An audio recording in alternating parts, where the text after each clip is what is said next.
Council and staff, thank you very much. We're pleased to have everyone here. Bill Menzies, good to see you. Brandon, always a pleasure. We have Chief Sewell here, and glad to have Jill and Greg Storms as well. And council, all the men are looking very good with their new haircuts, and we will get to order of business here. Today's meeting is being held as a virtual meeting due to the declared emergency in order to keep everyone safe. This meeting will be streamed live as well as recorded and published on the Southwest Middlesex YouTube channel and website. I will call for a declaration of pecuniary interest if there is any among council. Councillor McGill, go ahead. I have to declare a conflict on item 4B, Court of Revision, McFarland Drain, Zombeg Culvert, because I will be assessed on that project. So I won't be able to be on the Court of Revision. And I turned my paperwork in at the municipal office. Thank you very much, Mark. Councillor McGill, when we come to that point, if you could just perhaps take your video off, that would be great, okay? Any others? Martin, I saw your hand go up. You're just playing with your screen there, are you? You're on. Okay. Okay, yep, thank you. Council, order of business number 3 on the agenda, additions to agenda. Are there any? Seeing none, would someone entertain a motion that we adopt the agenda as circulated? Councillor Crothers and seconded by Councillor Bartlett. Any questions? Yes, Councillor Vink, a question? Sorry, Mayor Allen, that I was a little late, but I wondered if something happened to the report number 5, I believe it was, the Left Ridge Road. It's on there, I believe. Okay. I understood from someone that it might have been delayed to another meeting. No, it's on this agenda. Okay. Recommendations of staff, and we can discuss that with the staff when that comes up, Martin. But council can determine what they wish to do with it tonight. But there is information for council's appraisal. I'll call the question. All in favor? Motion's carried. Delegations and presentations. Council will now go into the Court of Revision. The chair chooses to appoint councilors tonight. There are 2 items in the Court of Revision, of course. One deals with the assessment schedule of a Moser property and one with an Eckford property. I'll structure the appointments in a manner that creates equal representation from both Wards 1 and Ward 3. Ward 3, Deputy Mayor Wilkins, we'd be pleased to have her. Councillor Vink. And Ward 1, Councillor McGill and Councillor Cowell. And with your permission, I would be pleased to chair it. I'm almost positive that Councillor McGill said that he has a conflict with. Oh, that's right, Councillor. Yeah, that's right. On that, that is the first one. Correct. Yes, Jill. Yes, go ahead, Jill. Sorry, we can treat them as 2 separate courts of revision. And just deal with one and then come back out and have a motion to deal with the second one. Okay, well, nonetheless, it is Councillor McGill, your conflict is with the second one. Drain, so you can sit on the first one, so you're all right, okay? And we'll certainly fulfill your spot, Mark, when you leave that. We'll open the Court of Revision at 7:05. Brandon, again, thank you for being with us. The purpose of this Court of Revision is clearly defined by statutory powers and procedures. Our purpose here is to discuss any requests in regard to the reallocation of funds in the drainage schedule. And I remind council that council has provisionally adopted first and second reading of the engineer's report. Jill, have any appeals been received? No. Okay, thank you very much. And Brandon, could you take this opportunity to give a few brief words on this drain of the Frederick Marsh? Yep, so the Frederick Marsh drain, as we all know, it's in Mosa. It's near Centerville and Dogwood Road. It was initiated by Gloria Walsh. Turned into a culvert improvement. They were removing the existing culvert, and we are also including the work with the road crossing as the road crossing is deteriorated. The upstream landowner is mainly Middlesex County and McCann Brothers Limited. So the owner of McCann Brothers Limited contacted me this afternoon. He is also related to Gloria Walsh, it's her father, and he had no issues with it. And they've been well informed along the way, and they've been through multiple drains in the last couple of years, so they understand the process quite well. So they would just be happy to proceed to construction. But I haven't heard from anyone else. The other landowners on this drain are the Thames Talbot Land Trust and Middlesex County Forest Properties. Okay. Thank you, Brandon. It's the chair's duty to call for questions from appellants, but from your conversation, I expect there will be none. I'll just give it a few seconds. And of course, not having any questions, there's no response from the engineer required or the opportunity to withdraw appeals. Council, we're at a point where deliberations, should you have any questions, you can ask Brandon regarding this drain. Please go ahead now if you wish. Yes, Councillor Vink, go ahead. Thank you, Mayor Allen. To Brandon, I noticed a special assessment of $23,780. Is that just for the culvert? So that's for the culvert on Centerville Drive. There's an existing culvert there. It was put in under the last report, which we actually did in the 80s, I believe. And it has reached its, let's say, point of life. It's actually in a term of there's no bottom in it. So we are going to replace it at the same time as the crossing, and it's going to become one longer crossing. It'll extend into the field when the catch basin will be in the road ditch. So that special is directly to the road. And it's essentially half of the project. The Walshes have asked for an increased length of culvert, and that's why the length is so long. And that has been assessed directly to Gloria Walsh, any increase in length. Thank you. Okay, thank you, Martin. Council, last call for questions. As council is now in quarter revision, we must come to the point where we make a recommendation. Would someone recommend to Southwest Middlesex Council that the assessment as levied by the engineer on this drain be confirmed and approved? Moved by Councillor Vink, seconded by Councillor McGill. And questions through the chair to Brandon or staff? Just a point of order, and we never made a motion to move into court of revision. Yes, I realize that. We can, yes, I was going to catch it in the second one, Councillor Cal, but if council want to do that now, I'll do that before I call this vote.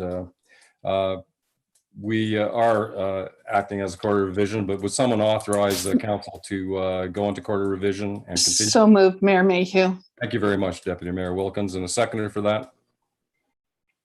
Councillor McGill, all in favor? Thank you. And thank you, Councillor Kell. I had a note with regards to that. Thank you for your motion and a seconder for that. We will accept the assessment schedule as presented by the engineer. As council knows, there have been no questions from the appellants and no appeals. I'll call the question. All in favor of the schedule being adopted and recommended to council? Carried. Yeah. Excuse me, Mayor, I've lost my picture. All I have is sound somehow. Yeah. Councillor Crothers, I don't think you're the only one. If that's any comfort to you, I think we've lost a lot of pictures. Okay. So I'll just advise you of that, okay? And if anyone has audio, I'll ask those in favor. If you don't see your picture there, please say yes. Yes. Okay, and yes, Counselor Crothers, I think I heard a yes from Yes. Mike Goldice, is that Yeah, correct? yes, Okay, correct. thank you. Yes. Yep. And Counselor Cowell, could you say yes if you hear me? Oh, What there are you we are. voting on? Because I thought we voted to go into a court of revision, and with court of revision, there's only 5 people who sit, and I was not appointed to the court of revision, is my Okay, understanding. all right, okay, that's fine. You're correct. Okay, let's go. I'm missing some pictures here too. Council, we have a mover and a seconder for that, and it has been carried. All right. At this time, we are going to adjourn this court of revision, and we are going to appoint another court of revision. Mr. McGill will have to sit with this second one out, as he indicated. We will adjourn this court of revision, a motion to adjourn the court of revision at a 7:11. Yes, Councillor McGill, thank you. Seconder, Councillor Vink. All in favor? Carried. And Mark, as we deal with the McFarland-Zwanbag drain, thank you for declaring a conflict of interest. We will appoint Councillor Cowell and Councillor Crothers on this. In addition, we will appoint Councillor Scholdice and Deputy Mayor Wilkins on this court of revision. We will be dealing with the McFarland-Zwanbag drain.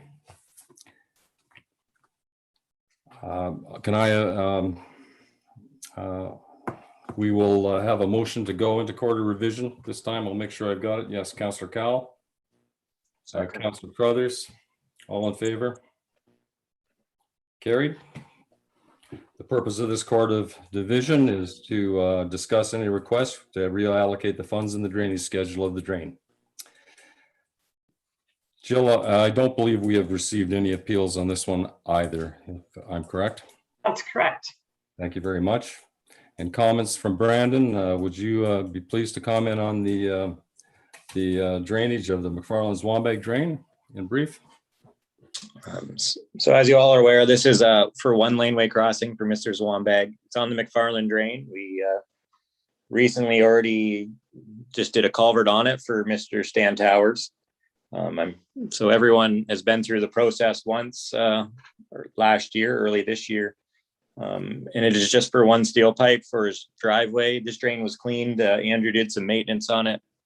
When they did the maintenance, they cleaned some out of the drain, discovered this culvert was in rough shape. So it's a simple replacement. The total cost is $28,000. And I guess Martin kind of brought it up on the last one.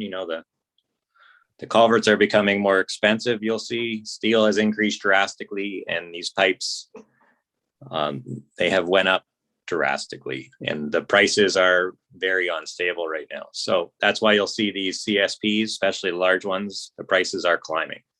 So, this one is 16 meters long. It's a 6-foot pipe, 2.8 millimeters thick. So this should be one that should last this landowner a long time. But the total cost of work is $28,000, and the main payer is Mr. Zwanbag, and his property is not considered agricultural. It's a residential lot, so he receives no grant. Thank you, Brandon. It's the chair's obligation to ask if there's any questions from appellants, and being none, we can go through that fairly quickly. No response from Brandon. There's not the need for the opportunity for withdrawal. Council, if you have any questions, now is the opportunity to ask Brandon.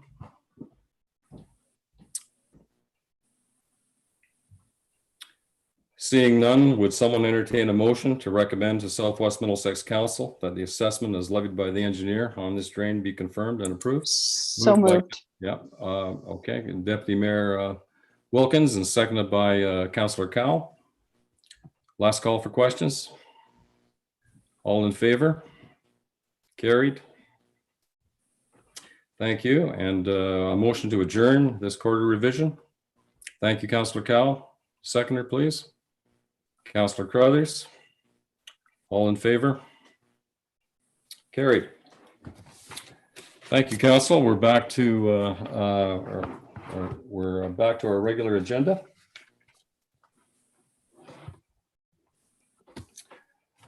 Council, the consent agenda is before you. Items A, 5A through till 5S.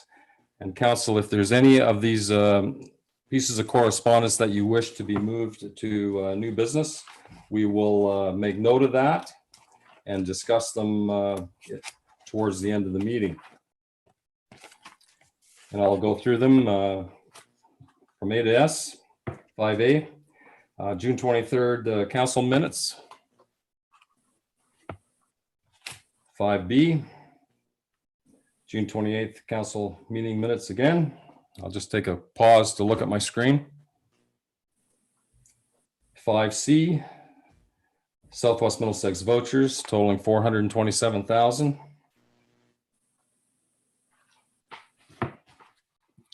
5D, letter from Middlesex County Engineer Chris Trainey. Yes, Councillor Scholdice. I'd like to pull that out for discussion if possible. Sure can, and that is 5D.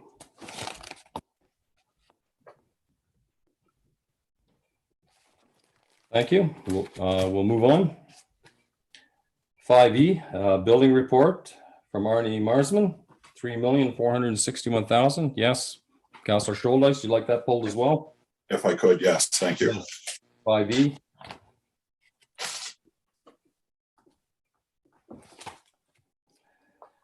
F, Four Counties Transit. Just to advise council that Southwest Middlesex continues to be the largest user of that. 5G, resolution South Stormont recapital gains. 5H, resolution Wainfleet re-invasive phragmites.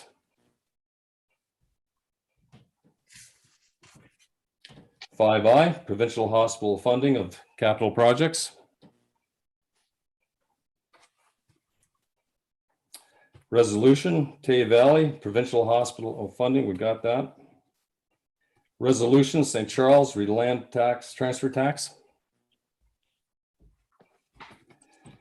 5K, Cochrane, PSA test for men.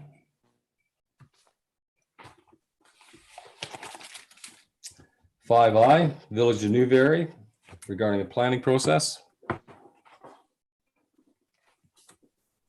5M, the Ontario Ombudsman's report. This is an annual report.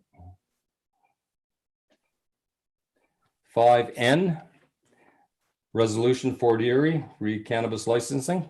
Yes, Councillor Cal, would you like that removed? Yes, please. Thank you. We'll put that down.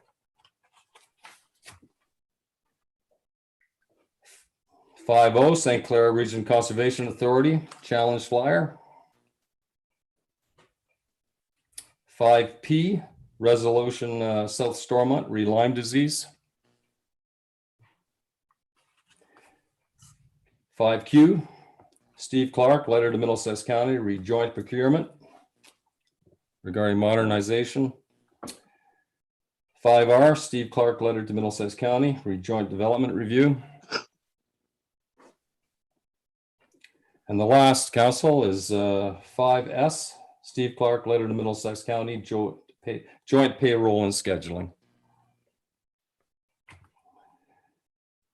Council, you have seen the consent agenda. We have removed some items that we'll deal with according to your wishes. The balance, may I have a motion that the consent agenda be approved with the exception of those items withdrawn? Someone entertain that motion. Councillor Scholdice, thank you. Seconder, Councillor Crothers. Questions? All in favor? Carried. Council, item number 6 on our agenda this evening is Committee of Adjustment. There are none. Item number 7, public meeting. There are none. And agenda item number 8, we're into staff reports. At this time, there is no fire report. And 8B is administration. And Jill, if you could introduce the subject of backyard chickens to council, please. Well, thank you, Mayor Mayhew. this won't be the introduction to backyard chickens. This is a bit of a continuation on reports and discussion that council has had previously. So what was in front of you for this evening's meeting is the results of the survey. So you received a report from staff at the end of last year, and requested some survey out to the public. And since we're still in a pandemic situation, it was done electronically. So the results are really what's in the report. And unless there's specific questions for me, I'd probably turn it back over to you for discussion. Okay, thank you very much, Jill. I think it is a subject that we all have done some significant research on, and there may be a variance of feelings on this. The recommendations are before us. We want to make sure we do this right. And I think the chair is going to ask for a round table on this so that everyone has a chance to have some discussion on this. We can take these, they are before you, the recommendation, the status quo, and I'll paraphrase these, council. I'm not overlooking anything. And option 2, the pilot program, and option 3, of course, the permanent program. Councillor Cal, we can begin discussions with you. I see your hand up. Go ahead. Thank you. I really thought that the survey provided a lot of valuable information for decision-making processes. And I also really felt like when we went to the OMAFRA training day, information day, that we really absorbed a lot of information. And one of the things that I think we can hopefully agree on is that there's nothing affordable about backyard chickens when done properly. So that the people who are hoping to have backyard chickens are not doing it for much of a financial gain. When they're taken care of properly, it's not super affordable. With that in mind, and again, this is roundtable, so obviously no motions or anything, but I really think compromise is in order. I like the idea of considering rural residential properties, and that means that places like Wardsville and Glencoe won't see it this time. But I think that there was one comment where if you wanted chickens, you should move to the country.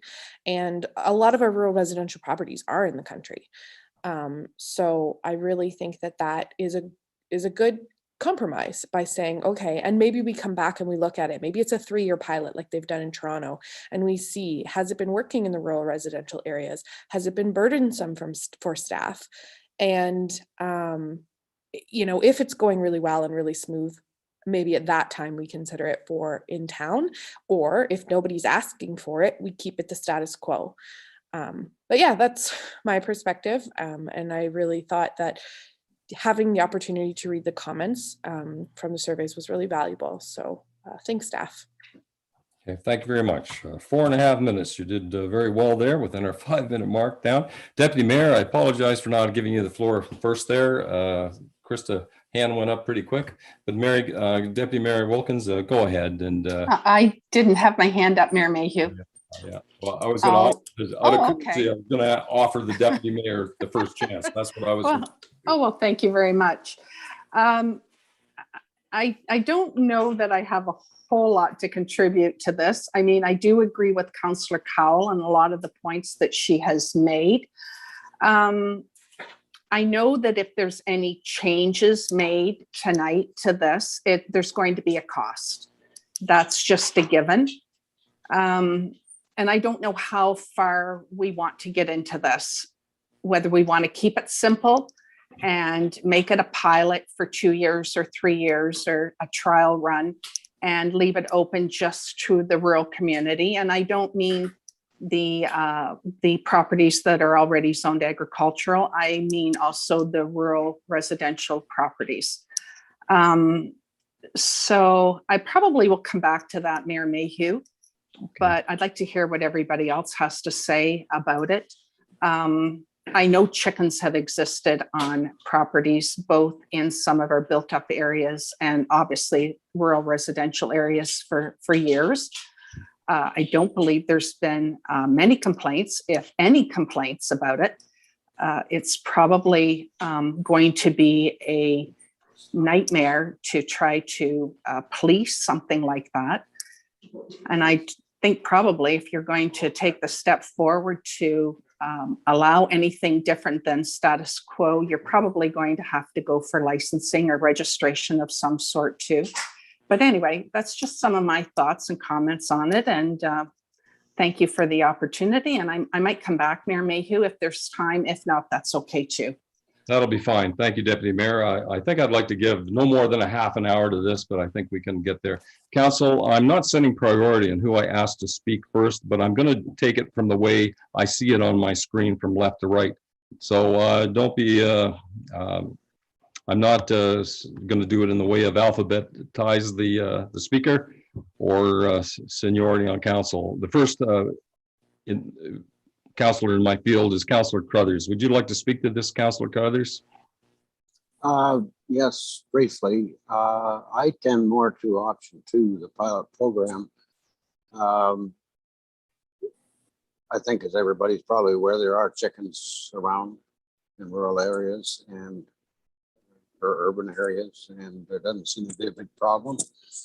But I would tend to just try option 2 for a 2 or 3 year span and judge from there. Okay. Thank you, Councillor Crothers. And Council will certainly come back to this. We started at around 7:22, and I'll keep an eye on the clock. Councillor Scholdice, could you express your feelings on it? Thank you, Mayor Mayhew. I have to admit this is an extremely difficult decision to make. I have chickens myself, but live on a few acres in the country with neighbors at a considerable distance. It's been a number of years since I've lived in Appin, Glencore, Wardsville, but have tried to picture myself with neighbors having chickens and realize it's not everyone's cup of tea.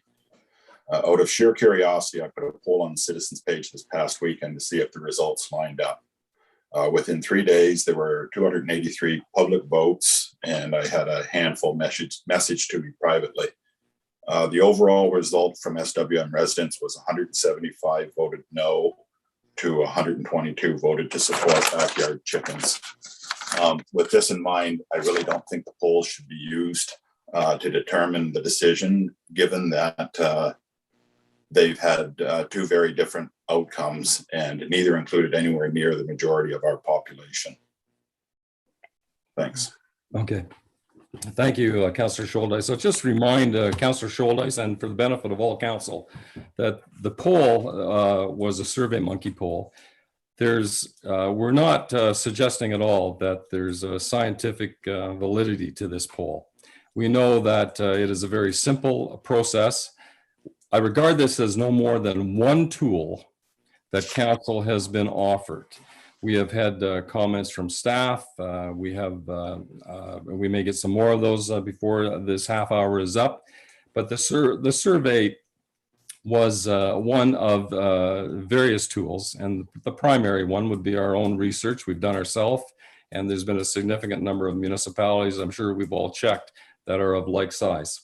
But yes, we're not suggesting at all that the survey is concrete in its affirmation.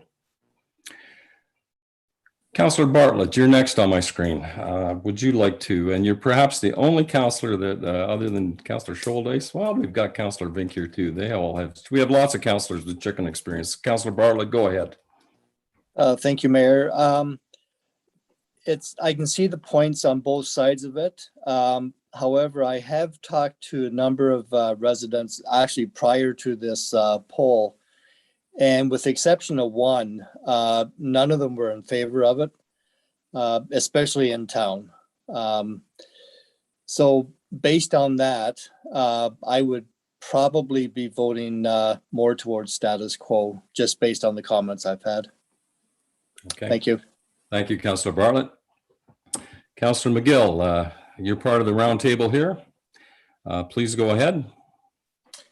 Thank you, Mayor Mayhew. Well, I guess there's an old expression that there is the law and then there is what is done. So as some of the other counselors have said, there's a lot of chickens out there already. I know a local feed dealer told me he sells tons of chicken feed a week. Now, some of it will go to people that are zoned agricultural. Some of it will go to other municipalities, but there's a lot of chickens out there. My problem is I'm concerned is if we allow this, what's it going to cost to enforce it? Because, or to license it and all that, because right now I don't think we have very many costs at all associated with backyard chickens. And I'm wondering, is Bill Menzies going to get an opportunity to speak here I tonight? will, Councilor McGill, I see Bill there, and it was my intent out of courtesy to ask Bill to speak, but I'd like to go through the roundtable first, and Bill, I won't forget you, okay? Do I still have a little more time? Yes, you do, certainly do, Mark. Yeah, you got Yeah, about 2.5 minutes, yep. And I'm sort of thinking the rural residential makes sense to allow that, but I'm just not sure about enforcing it and the cost, because I know Bill had said, I think he works in 17 municipalities and none of them allow backyard chickens. And then the lady at the animal shelter seemed to be strongly against us allowing backyard chickens. So she'll be looking at it from an enforcement point of view too. I think my 5 minutes must be just about up. So You got, that's, yeah, you got 30 seconds. Okay, thank you very much. Councilor Vink, you are next on my window pane here, so go ahead, Martin. Well, thank you, Mel. Yes, I mentioned a while back that I thought people in the rural areas, if they have large enough acreage, should be allowed backyard chickens. And my thoughts on that is, if you have a certain acreage, I don't see why you would need a license for it. And we were talking about rural residential. Now we have to keep in mind that we have several hamlets and villages also besides Glencoe and Wardsville, such as Melbourne, Afton, Pratt Siding, Millimus. And so some of the houses there are in close quarters as well. So I think we would have to include those areas as well to say that they're not allowed backyard chickens. So, so in the end result is that I feel that any rural residential area that is, say, more than a half an acre should be allowed backyard chickens without a license. Because I totally agree, start licensing and there's going to be quite a cost involved. Okay, thank you, Martin. I don't want to cut you off there. It looks like you're finished. Yes. Okay, thanks again. Council, thank you very much. It was not my intention to put anyone on the spot, but I think because of the subject and the importance of it, we want to make sure that everyone has an opportunity to speak. Bill, without putting you on the spot, we would certainly appreciate you as a bylaw enforcement officer. A couple of things I might ask you is your vision of this. And secondly, in terms of the recommendations that are before council, if you could walk us through between you and Jill, we could make sure that there's a full understanding of the recommendations 1, 2, or 3. And Bill, I'll give you the floor, and please feel at home, feel comfortable, and advise council of your feelings. My feelings about the issue are it probably should not be allowed. We're going to get more complaints about issues with the chickens, with how many chickens they have on their property, the stank, rodents, pests, other stuff that comes. That's what I'm usually seeing. Most of the complaints that I receive are complaint driven here within Southwest Middlesex. So if people are having them in their backyards and we're not getting a phone call about it, we're not investigating it. But if we do get a phone call about it, which we've had a couple, we do investigate it. In most municipalities, they do not allow it. It's been debated very vigorously and thoroughly in many places. But it always comes down to health and welfare of other residents. And then it also comes down to that cost factor. And there is some cost with having some sort of enforcement for dealing with backyard chickens. The only way to really do it properly would be to do a licensing system so that we know where the chickens are, and then there could be inspections to make sure that they're following the guidelines. We'd have to set up a set of guidelines. My recommendation right now would be stay status quo. I mean, we do have a lot of agricultural land. If people really want to raise chickens, I'm sure they could go and talk to a farmer and put a coop on his property. I know a lot of people that have done that. They go and take care of the chickens at the farmer's property and get their eggs and do whatever they do. But to bring them into residential areas, I think will cause a lot of problems between neighbors. We see it already as it is when we're dealing with complaints. So I'm kind of thinking that the status quo is probably your best bet, but the hybrid method could be done. But again, anything we do, there will be a cost. There's no way to avoid that. It's going to cost me to put officers out there to deal with stuff. It's going to cost admin time for staff to administer any kind of a program and to ensure that it's being done properly and safely. And we have to kind of think of a bigger picture with this, is that it has to be done safely. I mean, for a regular farmer to raise chickens, they have to have Health Canada approval and all kinds of things. And now we're just going to let people put these in their backyards. That is a little bit of a health risk to everybody in the community. And that's another thing that probably people don't really think about because, oh, it's just a chicken. But that's where some flus have come from. That's where things have happened. So we kind of got to think about that a little bit too, which I didn't hear anybody really discuss that.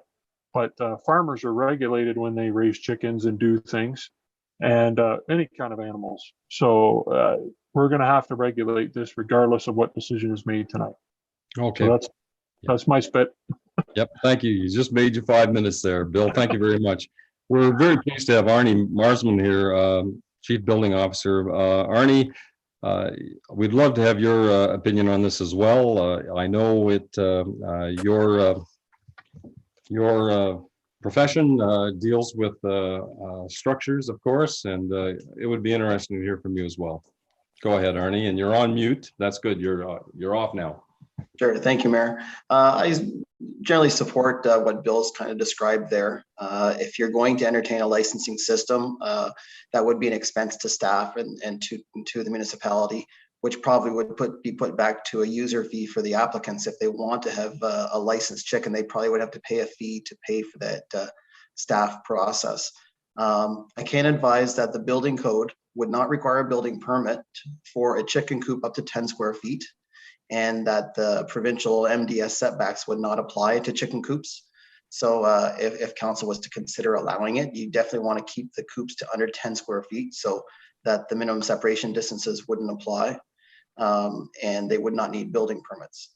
But I can also advise Middlesex Center Council had a request to consider backyard chickens in residential areas, and they declined to entertain that request. So I guess declining it would be consistent with your neighbors at Middlesex Center. Okay, thank you, Arnie. Council, we've all had a chance to hear each other's feelings in it. There's nothing definitive. Jill, is it necessary to go? It's pretty self-explanatory, the recommendations that are before us. I don't want to leave you out of this conversation. If you want to entertain anything, it's certainly an opportunity to, or we can leave it in the chair's hands, whatever you wish. Jill, any further comment?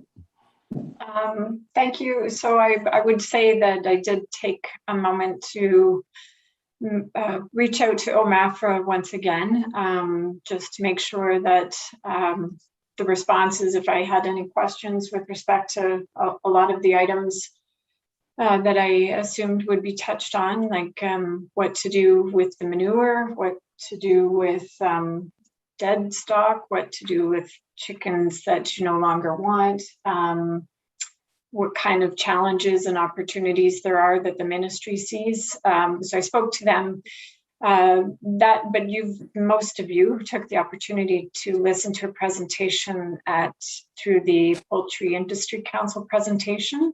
But he'd be willing to speak to council if there wasn't an ability to make a decision on it tonight. I would say he did offer that from OMAFRA's perspective, the most issues that they see with respect to poultry relates to small flocks. Okay. Yep. Okay. Thank you, Jill, very much for that. Is there anyone else from staff that would like to speak to this? Greg, as operation manager, I don't want to overlook you, Greg. We value your opinions on things. Certainly it's available to you if you wish. Yeah, through you, Mary Ellen, I don't really have anything to add. I think it's pretty full discussion. Okay, thank you very much. I didn't want to overlook you, Greg. Okay, council, there are recommendations before you, or we can choose to table this for further study. Council, please give the chair some direction. Yes, Councillor Vink, go ahead. Yes, I'd like to make another comment, Mayor Allen. Again, I'd like to say that there is quite a few chicken operations, as Councilor McGill already mentioned. And I don't want the feeling to go out that all of a sudden that a lot of people are doing the wrong thing. So I would like to see a situation that we state that there will be no backyard chickens in any village or hamlet, and leave it at that. There would be no licensing for rural areas. And we do have a program where people can complain about things. And I think that would be the cleanest way to handle this. Okay, Councillor Cal, I see your hand. Go ahead. I just had a question about if you could maybe describe some of the properties that we have in some of those hamlets, like Councillor Vink had said. So one of the things that when I was doing research on what other bylaws communities have, a lot of them talked about a minimum lot size. And so one of the things would be that you'd have to have an acre or a half acre, as Councillor Vink said. Now I know in Appin, you have to have a minimum of an acre, half an acre for your septic system. So there's probably not very many properties that are more or that are an acre or more.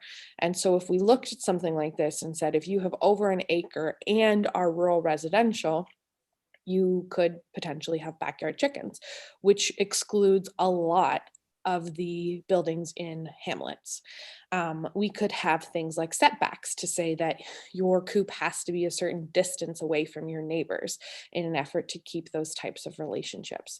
And I recognize that there could be fees associated with this. And I saw that the Middlesex Federation of Agriculture did give a recommendation to provide licensing. And so the thought might be that if we did have licensing on those 1 acre lots, we could have our bylaw officer come out, inspect the coop to make sure that it was the distances away from the property lines or not. I mean, it could just be one of those things where you complain about your neighbor, but anywho, I think that, so my question to the CAO through the chair is how many properties are over an acre in places like Melbourne and Appin? And is Melbourne considered a hamlet? Yes, So thank that- you, Mr. Cal. Go ahead, Jill.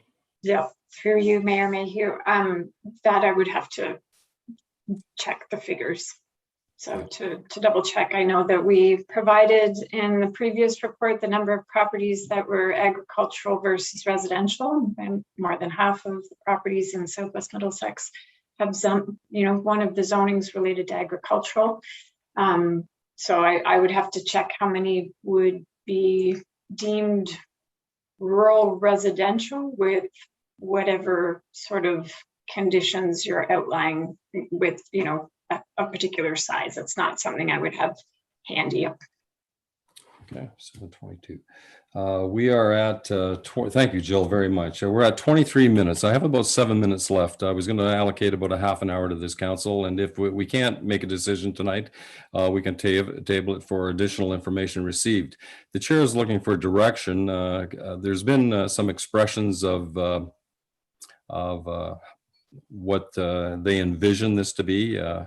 Is there anyone on council that wishes to put forward their vision as to this? Councillor Cal, I see your hand. Go ahead. I'd like to then make a motion. I recognize that if someone feels it needs to be amended, please may offer a friendly amendment. first. I'd like to see a pilot project for backyard chickens for rural residential properties. And I'd like staff to come back and give us a number on how many properties are an acre, so that we can say, if they're an acre, we can put that in, that you have to have a minimum acre size, and that staff come back with a bylaw that takes into consideration minimum distance, recommendations for minimum distance, as mentioned in the survey, a maximum of 3.5 feet. Okay, thank you, Councillor Cal. Council, if there's any questions regarding that or friendly amendments, we would certainly recommend that. Councillor Scholdice, go ahead. Thank you, Mayor Mayhew. I guess just for clarification, are you specifying that it needs to be rural residential zoning? I am, because I think it's really, there'll be some properties that maybe are in Glencoe that are an acre. And I really don't think we want to consider that at this time. So I think it's important that we look at properties that are rural residential, and we try and limit them to have a size of an acre, to say that this is, you have enough distance from your neighbors not to bother them with your chickens. Okay, and again, Councillor Cal, a follow-up question. Mike, go ahead. Thank you, Mayor Mayhew. So that was a motion, Krista? It is, yes. I'll second it. Thank you. Okay, thank you. And Council, we'll open up for discussion. I'm going to make sure that we don't miss anyone. Councillor Crothers, any questions? Oh, Okay. And I'm going to go right around the table. Council, you can put your hands down. I'll get you. Councillor Bartlett, any questions? Councillor McGill? You're thinking there, Mark, I can tell. And Councillor, Deputy Mayor Wilkins, rather, go ahead. Thank you, Mayor Mayhew. So through you to Jill. So Jill, if we open this up and change the bylaw, which currently says they're only allowed in our agricultural zoned areas, will we or should we be licensing this? Through Mayor? Yeah. Deputy Mayor, that's the recommendation that you've received from all staff that have contributed to this. If it was going to be permitted, it should be regulated. And the associated health units and Federation of Agriculture would also make that recommendation. So it would be recommended that you have some type of program in place. Otherwise, and I'll state what the difference is.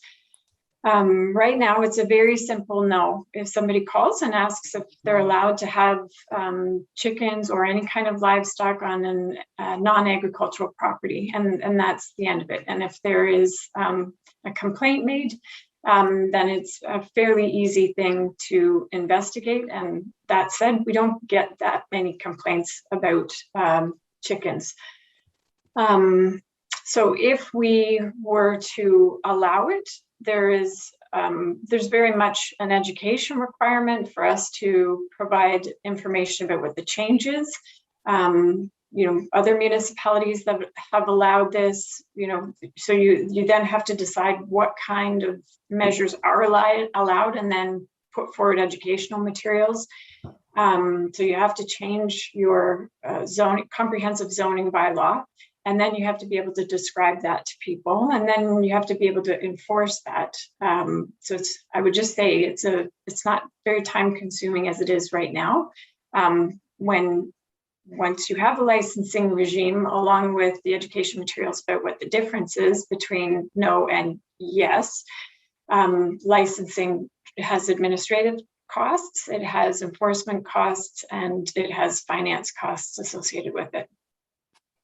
So, Mayor Mayhew, if I could just continue for 1 second. Mm-hmm. So Jill, just for clarification, where we stand now, we're all aware, I think we've acknowledged that tonight, that we know someone that's got chickens in the rural area. And we probably know people that have chickens on rural residential properties now. So currently, the way it stands, if someone were to file a complaint on someone that has that, they would be asked to remove them all, correct? That's correct. If they're not Okay. on an agriculturally zoned property and there was a complaint and it was investigated and found that there were chickens on the property, they would be advised that they are not able to have them on that property. Okay, and that's not where I want to go with this. And I am taking it, Councillor Cowell, that's not where you want to go with this. Is that correct? Go where? ahead, What do you mean? Councillor Kell. To refuse rural residential the opportunity to have chickens if they have a property of at least an acre or more, correct? That's what you've asked for to come back? Yes. Okay, just for clarification. Okay, thank you very much. Yep. I'm All right. good, Mayor Mayhew. Thank you. Councillor Vink, I'm sorry to keep you waiting there. It's your turn, Martin. Go ahead. If you have anything to add. Yes, thank you, Mayor Al. Yeah, one of the comments I read was, and being from a chicken farm, 3 to 5 chickens, not very many chickens. And when you only have, say, 5 and 2 died, you got 3, they like to be in a flock. And so I feel that it should be at least 7 or 8 chickens, up to 7 or 8. Okay. All right. Um, Yes, Councillor Cowell, see you have your thinking. I can tell. Krista, go ahead. I was just wondering if we could deal with the number of chickens once the bylaw comes back and there's a recommendation from staff, if that's possible. I mean, if you want to clarify it now, we could, but I'd like to get support for the idea of chickens on 1 acre farms before we start negotiating how many chickens. Okay. Yes, thank you, Councillor Kell. Councillor McGill, go ahead. Everyone's welcome to a follow-up question, Council. So, Councillor McGill, go ahead. I'm just afraid, thank you, Mayor Mayhew. I'm just afraid that if we pass this motion, in some ways, we might actually be making backyard chickens more restricted because we're going to start telling people, you know, how many you can have and telling them you have to license them. I hate to tell people to just continue breaking the law, but the way it is now, there's lots of backyard chickens out there as long as nobody complains. The people that have them, they don't have to license them. They don't have to worry about how many they have. Feed guy can keep selling them feed. I don't know. That's what happens if we pass this and then later at the next stage it comes back and there's recommendations you can only have 4 and you have to license them. Could I then at that point say, no, let's just keep the status quo? Okay.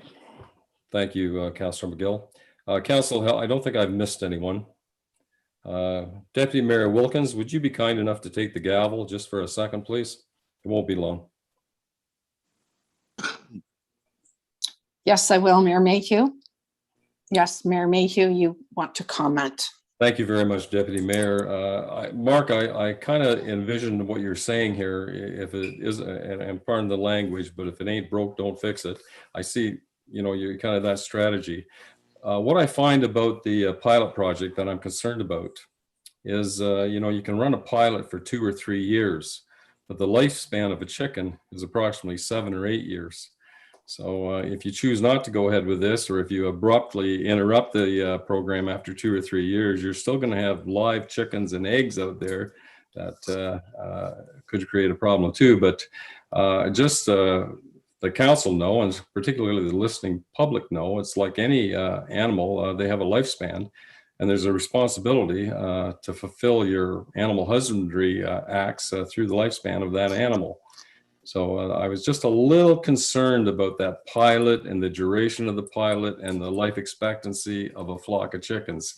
So I think that's something that should be, you know, considered as well. And thank you, Deputy Mayor. I have nothing more to say on chickens. Thank you. Okay, thanks very much, Mary Gay.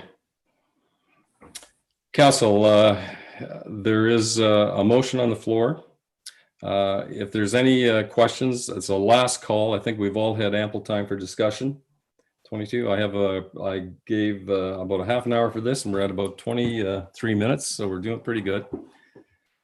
Yes, Councillor Vink, I see a question. Go ahead. Martin, a follow-up?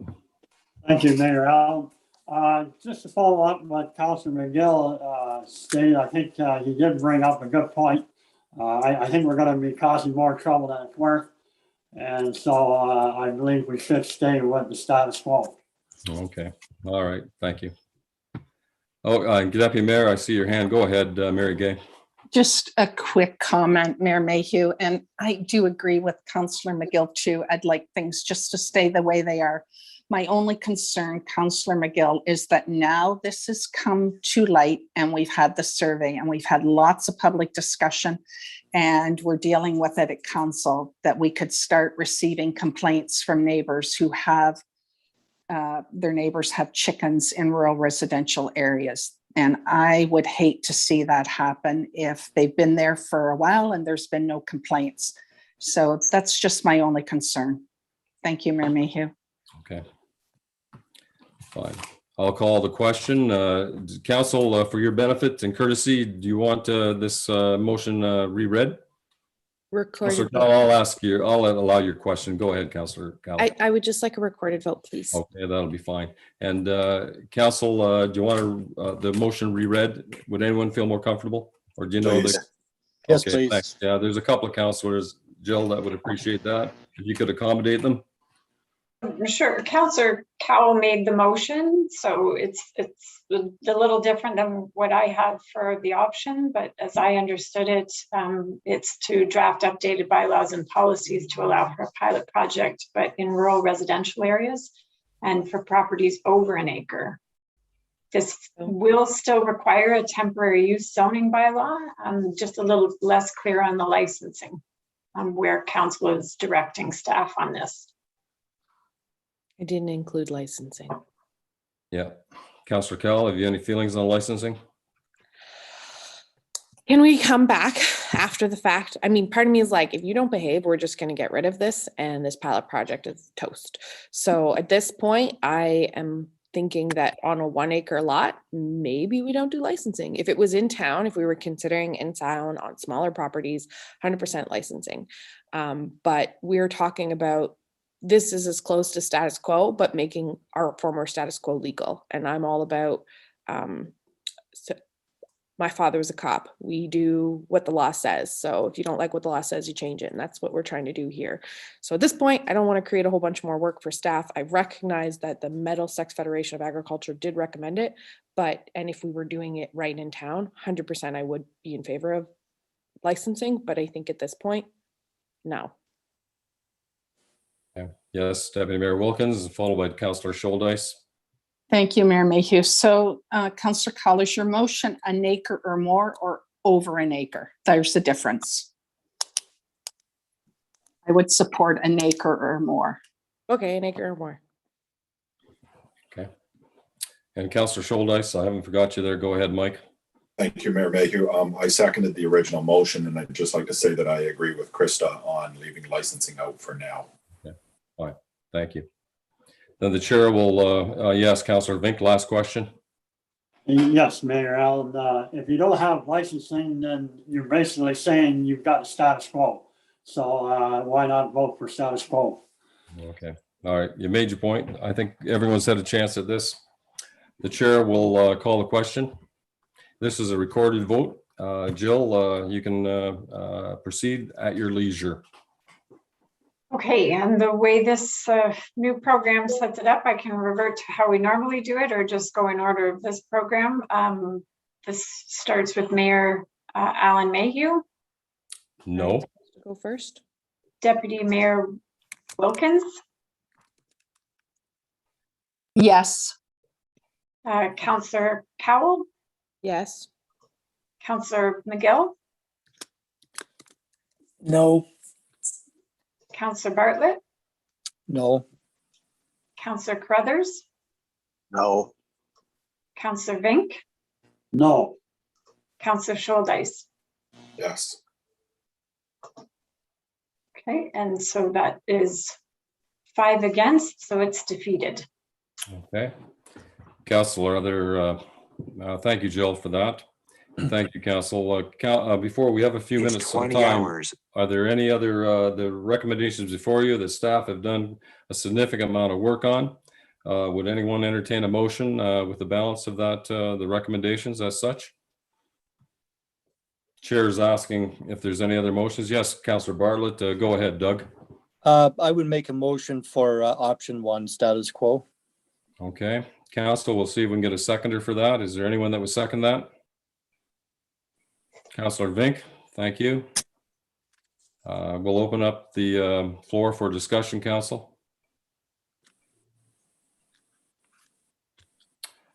Seeing none, I'm sure, yes, is there a question, Mark? No, I just wanted to say that I hope nobody, if we pass this, I hope nobody interprets it that we want them to all get rid of their backyard chickens. I think there's going to still be a lot of backyard chickens out there, and things are just going to continue on the same as they have. Mhm. As long as nobody complains, you're okay. And I'd like a recorded vote. Okay, that's, we'll do that. And just in response to your question, if there is a complaint, it's generally based on some aspect of the animal husbandry or the clean yard tidy bylaw aspect of it and how they keep a coop. So it is by complaint, and if there is a complaint levied, perhaps it warrants inspection. Jill, I have to make you to do this again. Thank you. At your leisure, Jill. Okay, thank you. And again, sorry, this is a slightly new program, so it does it in a different order. So again, start with Mayor Alan Mayhew, Yes for status quo. Deputy Mayor Wilkins, Yes. Councillor Cowell, No. Councillor McGill, Yes. Councillor Bartlett, Yes. Councillor Crothers, Yes. Councillor Vink, Yes. and Councillor Scholdice. Yes. And the motion is carried. Thank you very much, Jill, for that. And thank you, Council. Administration reports, we've just completed B. 8C is building. There is none. 8D is finance. And 8E falls into the hands of our operations manager, Greg Storm. Greg, would you like to walk us through the Wardsville stormwater drainage? Yes, thank you, Mayor Allen, and through you, I will turn it over to Andrew. Just to mention to council that this was a continuation of the original process. If you remember, we did get a master servicing study done, and then part of what Andrew, his objective was to get to everybody in Wardsville to see if they wanted to participate in a Drainage Act solution to the issues in Wardsville. And I will turn it over to Andrew right now because he's got the results of that and the recommendation moving forward. Thank you, Greg, very much for that introduction. Andrew, go ahead. Thank you. Just a quick background that this master plan was brought to council at the December 2nd meeting to discuss if and how this drainage master plan should be implemented. While at the council meeting, it was decided that the Drainage Act was the most feasible option to implement the drainage system. Staff was directed to determine the scope of work that should be carried out. Staff created a survey and sent it to approximately 240 households in Wardsville to determine what residents would like to see done with the stormwater system in town. Of those surveys, approximately 20 were returned with the individual property owners' options. Now, staff recognizes that it is difficult to draw large conclusions from a small sample of surveys that were returned. However, it is reasonable to conclude if residents were given the chance to submit concerns and didn't, there mustn't be concerns. This is the overall conclusion that we had come to. Of the surveys that were returned, only one indicated that they needed further drainage relief and were willing to contribute financially. At this point, staff are still corresponding with this resident to gather further information. It's not clear if a new municipal drain as an outlet for this property is the solution to their problem. Furthermore, based on the responses from the survey, it is not reasonable to reconstruct the whole drainage system in Wardsville under the Drainage Act at this time. Rather focus on the outlets that go through private property, which is legally speaking one of the major concerns that we are dealing with. With all of this said, it should be noted that if there are individual property owners that have drainage issues and the only solution to this drainage problem is a new outlet, then they won't be ignored. They have the right to petition under the Drainage Act. They have the right to petition with the municipality. So it is with this that that I recommend that council accept the petition for drainage in Wardsville under the Drainage Act exclusively to establish legal outlets. Presumably, it would be to reconstruct them and then tie into the existing infrastructure at the streets. And it is that I conclude my speech. Andrew, thank you very much. It was a complex study to get public opinion, and it's always disappointing when you don't get a definitive statement. But we must move on from there. Councillor Cal, I see your hand. Go ahead through the chair to Andrew, if you wish. Oh, I was resting my face. Oh, I'm sorry. I apologize for that. Yes, Councillor Vink, go ahead. Thank you, Mayor Allen. To Andrew, so this section 4 petition for legal outlets, will the ratepayers be liable for any of that cost? Through you, Mr. Mayor, there would be a part of the assessment to the properties within Wardsville that do depend on those as an outlet. But given the fact that we are establishing the outlet only and tying into the existing infrastructure, that assessment would be reduced significantly. It's based on benefit and outlet, similar to other reports that have been brought to council in the past, but reduced. Thank you. And Andrew, a follow-up question, Councillor Vink. Mayor Allen, yes, I'd just like to point out, I don't think that's fair. We, on Wellington Street, we paid for storms and curbs. On Canyon Street development, taxpayers paid $21,422. And we're asking ratepayers in Wardsville to pay. So it's basically different strokes for different folks. Yeah, in response to that, Mr. Storms, would you like to address that? Yeah, just in a general nature, I went through you, Mary Ellen, to Councillor Vink. I mean, currently, if you look at the pipe configuration that's happening right now, those particular residents are venting their water through these illegal outlets, which is private property, and moving that water down to the river. So it's currently happening right now. That is not going to change, as Andrew has said. The only thing that will change is that we will go through a process to establish legal outlets, not just for our road authority, but as well as the County of Middlesex, which is a major contributor to what's happening there. So this isn't a double standard. It's basically, and the people, if they wanted to, could participate in this user pay process as well. But we're not forcing anybody to do that, but we're not disconnecting their pipes. And currently, there are a whole slew of streets within Wardsville that are using these particular areas to outlet. And, you can look at the large field that's at the bottom of Ontario Street. All the water that comes off that field ends up going through private property. That isn't going to change. It comes into a road ditch and then it's vented out through an illegal outlet.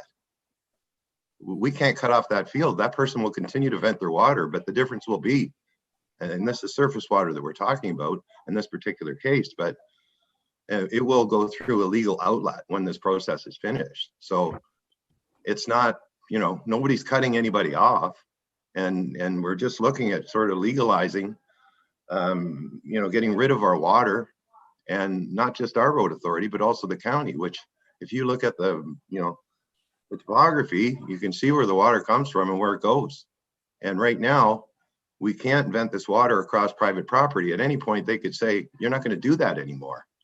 And all these people then would have nowhere to put their water. So this is in benefit of the residents of Wardsville as well. And the people that would pay here is the general taxpayers. So it's not the same situation. So anyways, that's, generally the pipes wouldn't be disconnected and we would just be establishing legal outlets. And we are hearing from the people that own these properties that, where this water is running through, and they're not happy. So, and this is, one of the reasons that we suggested in that report that the road authority, which is the responsibility of the road authority to look after their own water, not just us, but also the county of Middlesex. Thank you. Thank you, Greg. You certainly answered a few questions that were in my forehead, and the county would be a contributor to this as well, which is good. And that was my understanding of it. Council, any further questions to Mr. Neely? Mike, did I see your hand? No, you're okay. No, I'm good. Thanks. All right, Council, last call for questions. Seeing none, there's a recommendation before you. Does anyone wish to entertain that motion as a motion? Councillor Crothers? Yes. Thank you. Is there a seconder for that? Councillor Bartlett, thank you very much.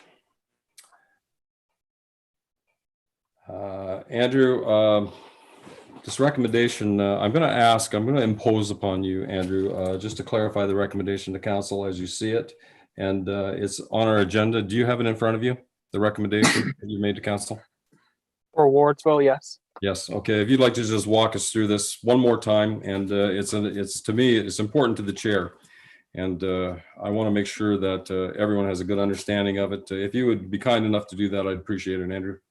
Yes, that council accept the petition for drainage in Wardsville under the Drainage Act exclusively to establish legal outlets. Okay. And that is based on the survey that was taken, and that is building on the meeting that was held in December on the 2nd. So it is in the works for some time. Okay. Thank you very much. And thank you for your patience on that, council. Last call. Seeing none, all in favor of the recommendation? 2, 3, 4, 5, 6. All opposed? Motion's carried. Andrew, thank you very much. And Greg, thank you very much for your input on that. It's extremely valuable. Thank you.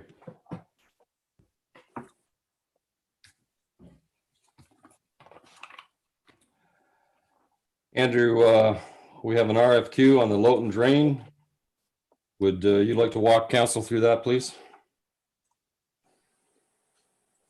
Yes. Arthur Drain. Oh, yes, yes, MacArthur Drain. I have them all. I can do it in whatever order you'd like. Yeah, the section 78 I'm referring to. I'm sorry. Section 78 on MacArthur. Okay.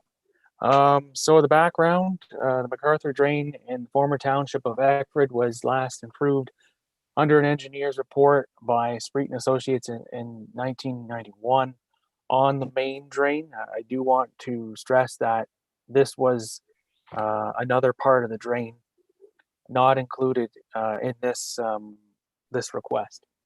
However, no reconstruction project have been carried out since the installation in 1975 on this branch. Mr. Galbraith submitted a request to reconstruct the drain on his property.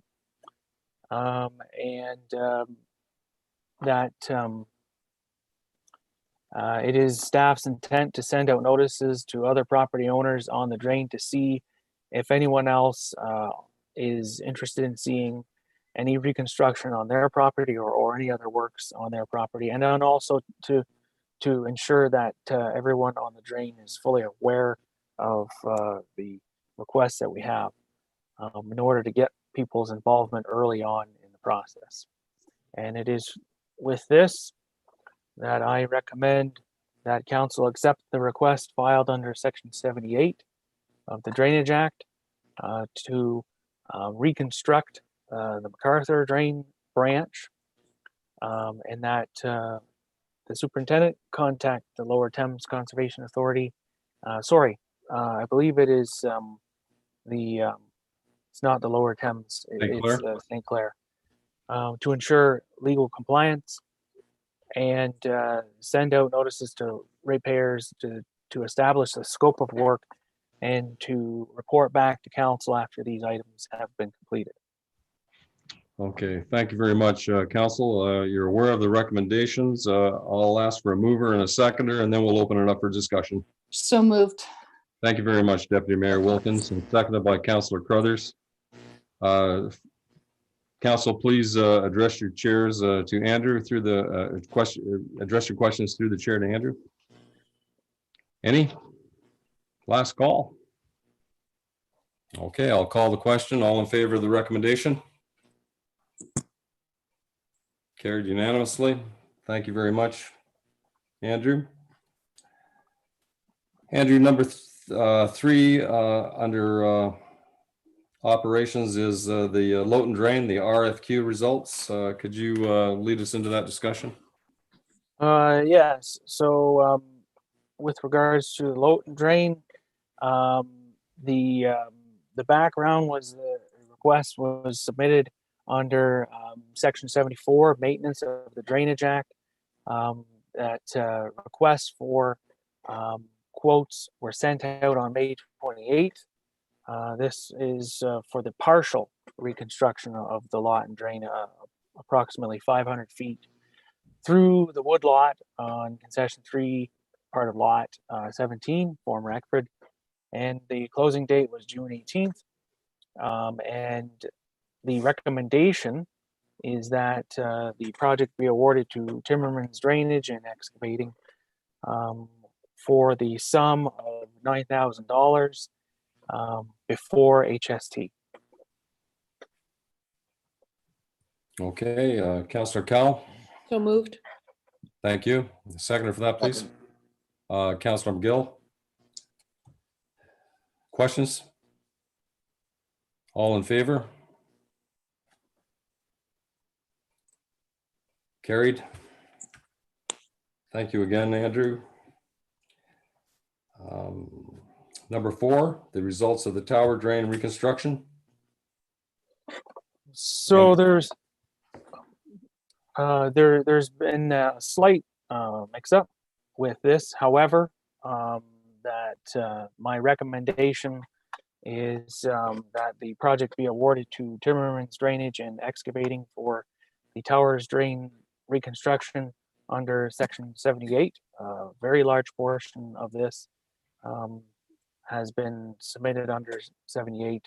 If council recalls, the tenders were sent out on June 16th, and the closing date was June 30th. The estimated amount was $79,700, and the winning bid was from Timmermans Drainage at $76,957, and that's before HST. So again, the recommendation is the project be awarded to Timmermans Drainage and Excavating. Okay, thank you. And part of the recommendation is that the mayor and the CAO clerk enter into an agreement with Timmermans on that as part of your recommendation. Yeah, thank you. Council, any questions through the chair to Andrew? Yes, Mark, go ahead. You're on mute there, Mark. There.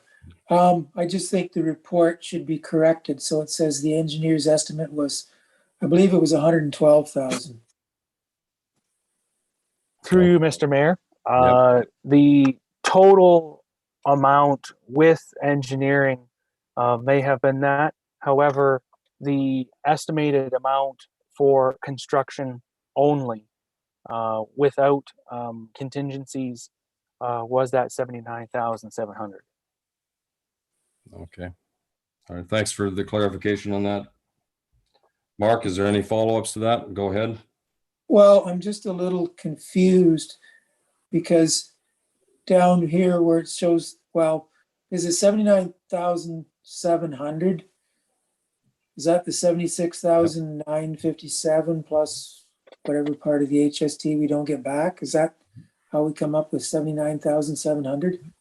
And Mark, if I could just interrupt, and Andrew, I apologize, I'm not meaning to cut you off, but Jill, I see your hand up as if you can convey some information to this. Yeah, so Andrew touched on this. Thank you, Mayor Mayhew. So the recommendation is that it be accepted in the amount of $76,957 exclusive of HST. So that's incorrect on the report, but Andrew was going to speak to that and just note that that's the recommendation tonight. Okay. All right. Okay. Any other questions? A mover and a seconder. If someone would wish to accept the recommendations, Councillor Crothers, and a seconder I'm looking for. From Council. Councillor Cowell, thank you very much. Any confusion, Council? Do you wish Andrew to give any further explanations? Councillor Vink, I see your hand. Go ahead. Martin, you're on mute. Just unmute yourself. Sorry, Mayor Allen. Yeah, after all that discussion, I just want to make sure what I'm voting on. So I'm voting on the $76,957. Yeah. Is that correct? I believe so. Yes, yeah. through you, Mr. Mayor. Yes, that is correct. That was the lowest bid. The 79,700 is the engineer's estimate for construction, excluding HST, excluding contingencies, excluding engineering. Thank you. Okay. Okay. Chair will call the question. All in favor of the motion? Carried. Thank you, Council. We're on number 5, the Lethbridge Road option.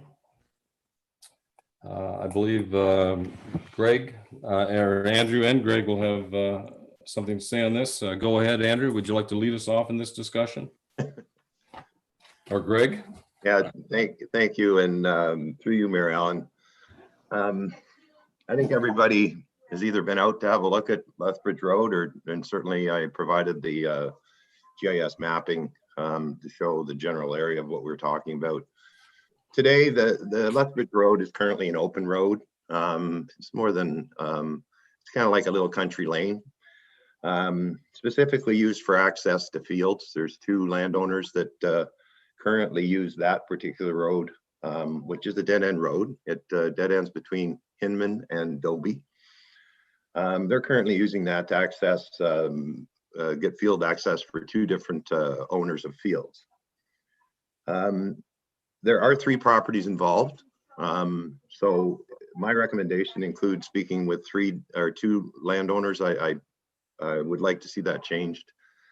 If council moves forward with my recommendation to include 3, in my sort of preliminary discussions that I had some time ago now with both the landowners, was informed by one of the landowners that they do own that piece of property as well, but it is just in a family member's name. Currently, there's no public use of this particular road at all.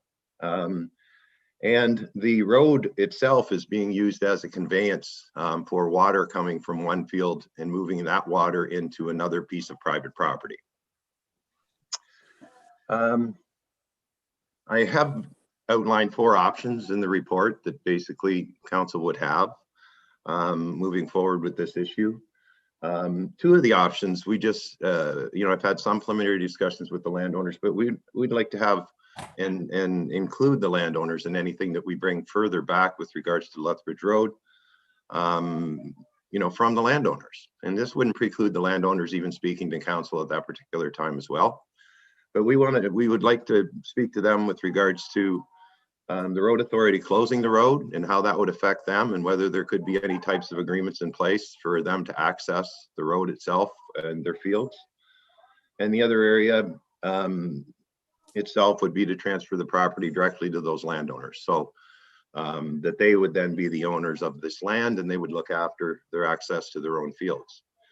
We'll just mention that that type of precedence has certainly been set by this municipality in several different spots in the past. And it's not something that is new to this municipality. If you remember the situation in Middlemiss, that was converted back to an open road from basically a glorified access to property, which there was an agreement in place.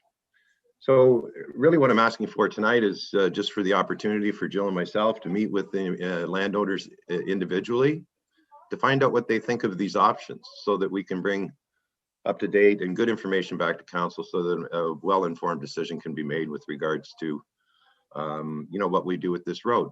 I think that that's a real positive thing, because we are including the people that use the road and the people that have and own land around this road. And those discussions need to happen. And that's my recommendation tonight. But as I said earlier, I would like it to include the third property, so that it's listed based on the ownership that surrounds this particular road. Andrew has been involved, Rob's been involved in this as well. We did improvements in just small improvements in the fall of last year, so that they could get in and out of there and get their crops off the field. Those improvements stayed in place. We've been monitoring the situation there. It is a situation that takes a whole lot of water. It overtops this particular road in big, large events. And it's something that needs to be dealt with. And as I'm asking, if that recommendation could be changed to 3 landowners, we're asking basically for council support to go have good, positive conversations with these landowners and then bring that information back to council so they can make an informed decision.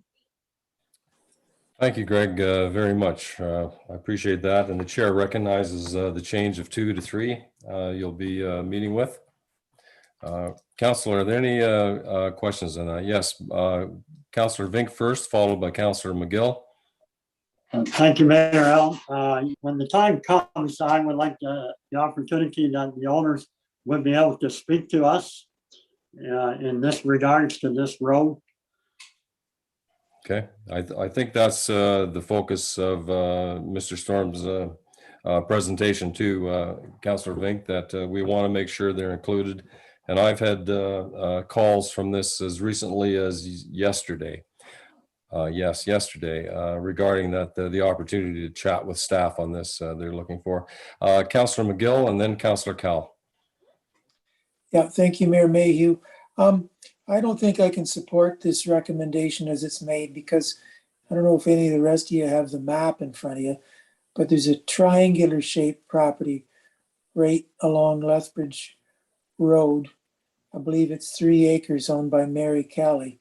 And if the road was closed, she wouldn't have there'd be no way to get to that property. And I've spoken to Joe DeLellis, who's one of the other landowners. I think the land is in the name of Summit Land and Livestock. And then the other landowner is Brian Kelly, who is Mary Kelly's son. He owns about 130 acres.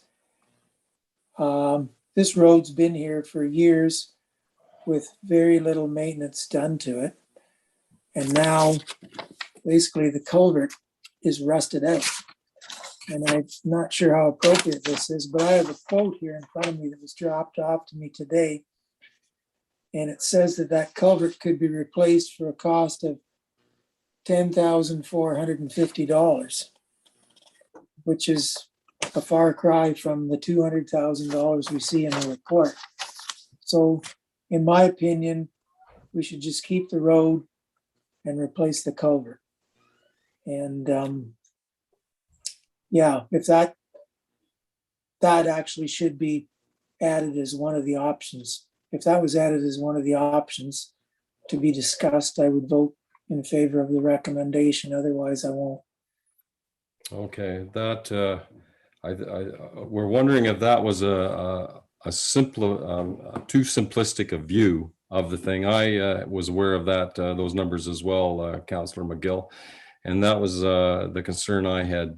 Greg, I noticed your hand up. If you'd like to speak to this, and I remind all of council and staff that we can agree to disagree, but we'll do it in a favorable tone. Yes, Greg, go ahead.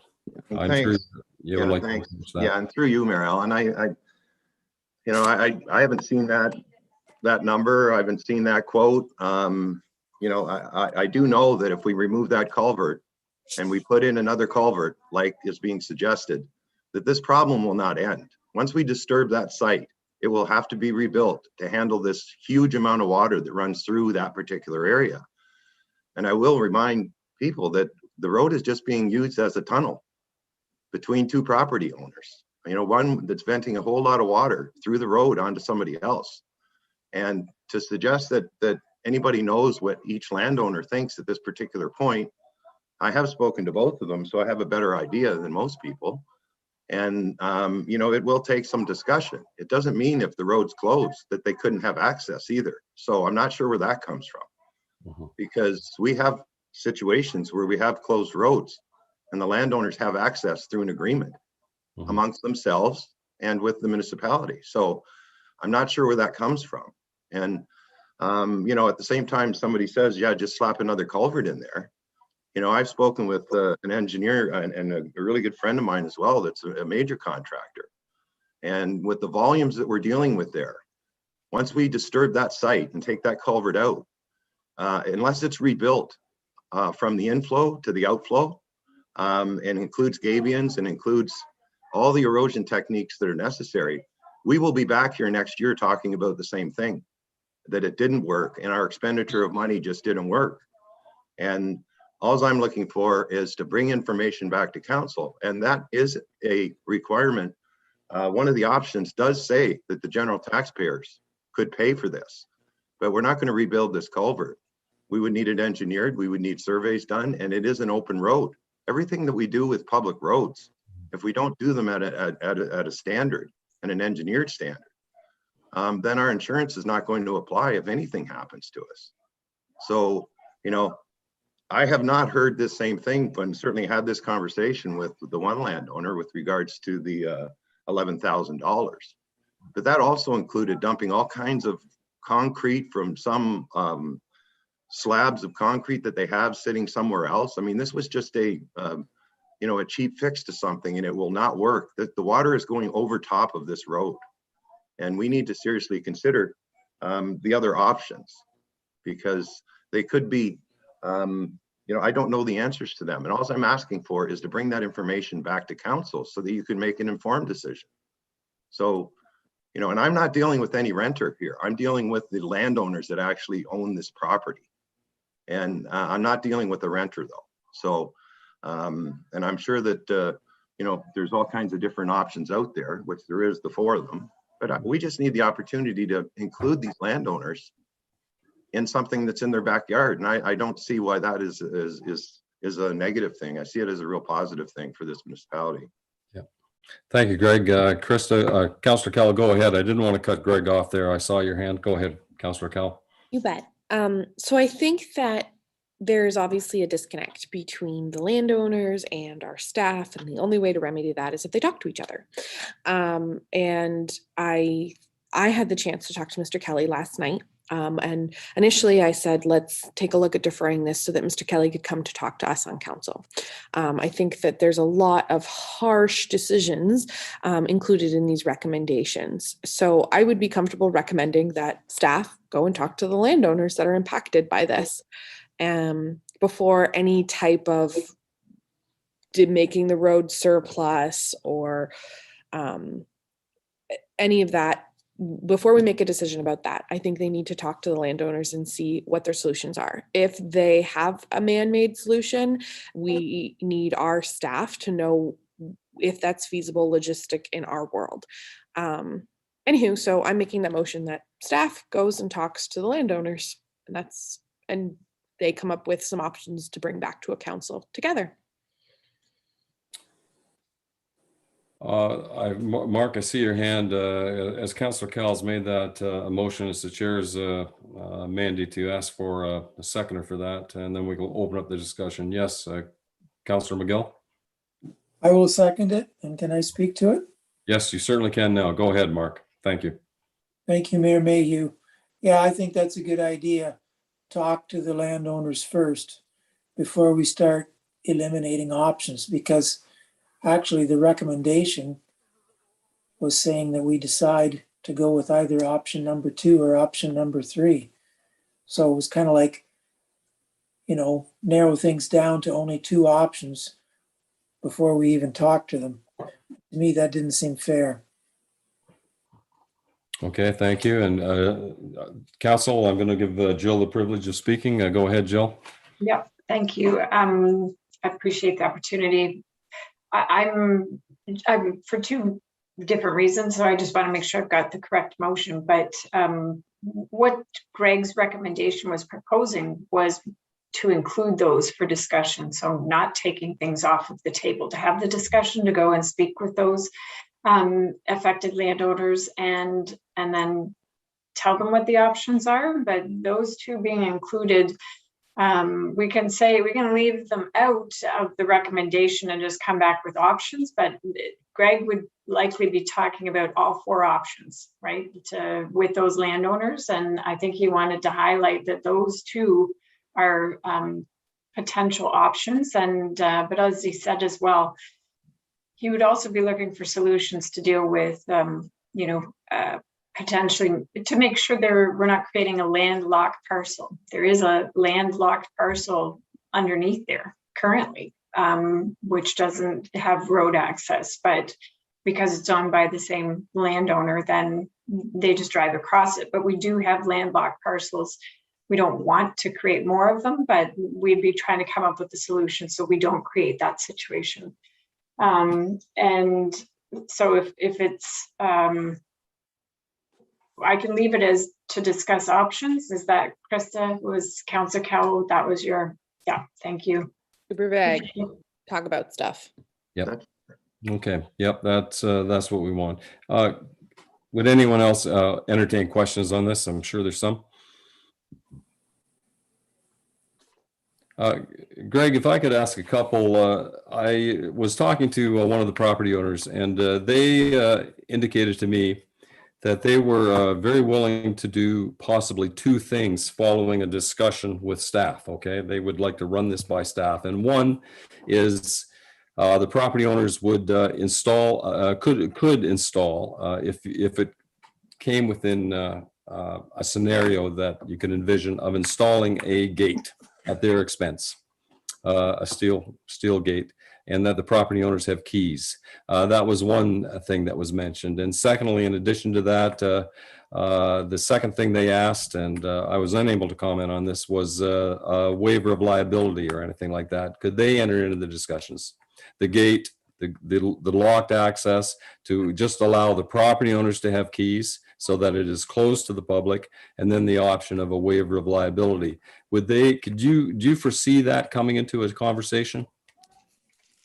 Through you, Mary Ellen, to you, yes. I mean, that's going to be part of the conversations that we have with them. So like I had said, there is some precedence in the municipality. And Mary Gay may be able to remember, and maybe Doug, but Trillium was at one point a dead end at Trillium, and I don't know exactly where that is, but that piece of road was given back to the landowners back then as well. And in certain cases, like, we just have basically agreements in place for them to use the properties. So yeah, that will be part of the discussions that we have moving forward. So Okay, thank you very much, Greg. I think council staff have indicated to us that the door for communications is open. And we certainly hope that I have no doubt that that will come to fruition. I think Mary Gay had her hand up there. Oh, I'm sorry, Mary Gay, I missed you. Yep, in the corner down there. Go ahead, Mary Gay. Thank you, Mayor Mayhew. Yep. Thank you, Mayor Mayhew. I'll just add to what Greg has said. We've dealt with another one in a few terms ago at the other end of, well, I guess the same end of Thames before the river, where we gave that back to a property owner. And after we gave it back and he took ownership of it, a gate was installed. Good. That's great. Thank you. That's good information. Thank you, Deputy Mayor. Okay, last call for questions. The mover for the recommendation, the seconder. We've already got that. I got one. I thought we might have. Yep. Okay. We'll call the question then. The staff. Does anyone need clarification on that before I ask the question? Mike, you're okay with it? And particularly Mark, are you all right with it, Mark? Yeah, I seconded it. Yep. Okay. I'm All okay with right. it. Good. All in favor then. Gary. Yeah, I'm trying to. Yes. Thank you very much, Council. And thank you, Greg, for that. I know you put a lot of thought in that.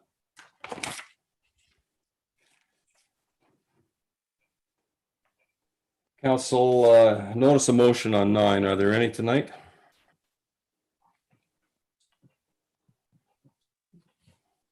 Okay. 10, correspondence and petitions. I don't believe there are any. I haven't been advised. There is no unfinished business. And in new business, we have 5D as in Donald, E as in Edward, and 5N as in Niagara. 5D, we'll go back to the consent agenda and look at that. 5D was the letter from council from engineer Chris Trainey. I think, Mike, you asked that to be withdrawn. Is that correct? Yes, Mike, if you'd like to speak to that, go ahead. Thank you, Mayor Mayhew. I have a comment and a question. I appreciate the work that you have done already on this.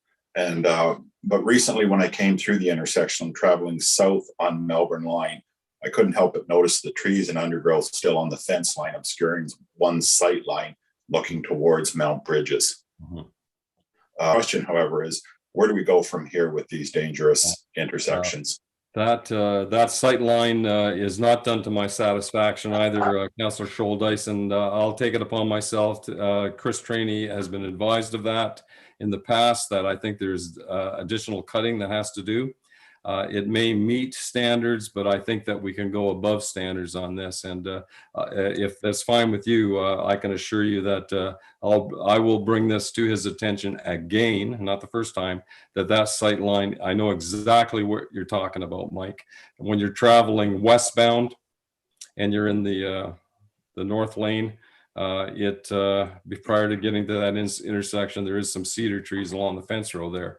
That looks like they're going to have to come down. And I took photographs of those. I sent them to the engineer, and that discussion is continuing, and I will make sure within the next 36 hours that I'll bring it to his attention again, if that satisfies your request, Councillor Shoulders. Perfect. Okay, thank you.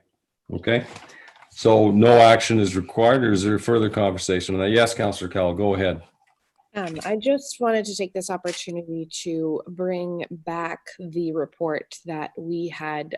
This probably was perpetuated from. One of the things that wasn't included in your report, but I found, was the report that the engineer cited. And like all things, when you are collecting information from cited sources, oftentimes in the same paper, depending on how you cite it, it can sound like one thing when actually it's another. And when the engineer cited this information, he made it imply that the signs, the LED signs that are lit, appear to be distracting and that they lose effectiveness. But in actuality, the report that was put together by many different engineers all across Canada says that these signs traditionally in the United States are used for many, many, many different reasons. But if we move forward with them in Canada on a regular basis, they should be specific to stop signs and yield signs, and they are incredibly effective. So when reading that report about LED signs, it very much seemed that he was implying they weren't an effective tool to be used and that we should be waiting to until Ontario sanctions them. Whereas this engineer's report that's almost a decade old actually says that they are incredibly effective and should be used because in specific areas. And when you scroll down to those specific areas, outlined topics of when they should be used, it almost goes down in detail and talks about our intersection when there's been accidents and things like that. So I wanted to bring that to council's attention, being as Councillor Scholdice had pulled it up. I thought this was the right opportunity to do that. Thank you, Councillor Kell. Just in addition to that, you're absolutely correct that those signs are very visible. In fact, as early as December 19th, 2020, I went in there with articles written on those signs where the visibility is noticed at 800 meters. So it's a considerable distance. And I have emphasized to that engineer trainee several times. Of course, his concern is that at present, they are not recognized by MTO. But in that report, he said that he would continue to meet with MTO, and actually he was interested in a delegation approaching them and seeing if we could lobby for those signs and have them permitted use. But again, the liability of the county is primarily his concern. But I wouldn't say, and I think you'll see that Mr. Trainee, of course, has been asked to come to council. I asked him to approach council. He will be coming to council on August 25th. And we will have the opportunity to ask him these questions and put forth our concerns and our comments. And I respect him for coming. Yes, do you have a question, Councillor Cal?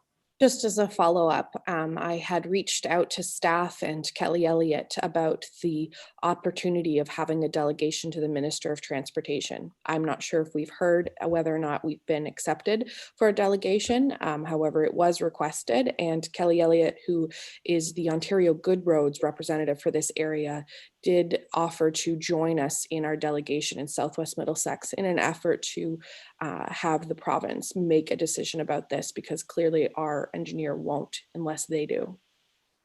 Okay. All right, yes, Jill, go ahead. Just a couple of things. We have not heard yet regarding our request for delegation status with MTO, but as soon as we do, I'll certainly share that with council and with TUM Center as well. And additionally, it might be helpful for Mr. Trainee if there are specific questions that you might have for him when he comes to join us at the end of August, if we can prepare something in advance. So if you have certain things you would like him to address, maybe we can pull that together and he'll be better prepared to answer them. So if people want, they can send that to me or Greg or both of us, and we can filter that back to Chris. Okay, thank you very much. Any other questions regarding this letter? Yeah, Deputy Mayor, would you be kind enough to take the gavel? I'd like to just speak to it very briefly.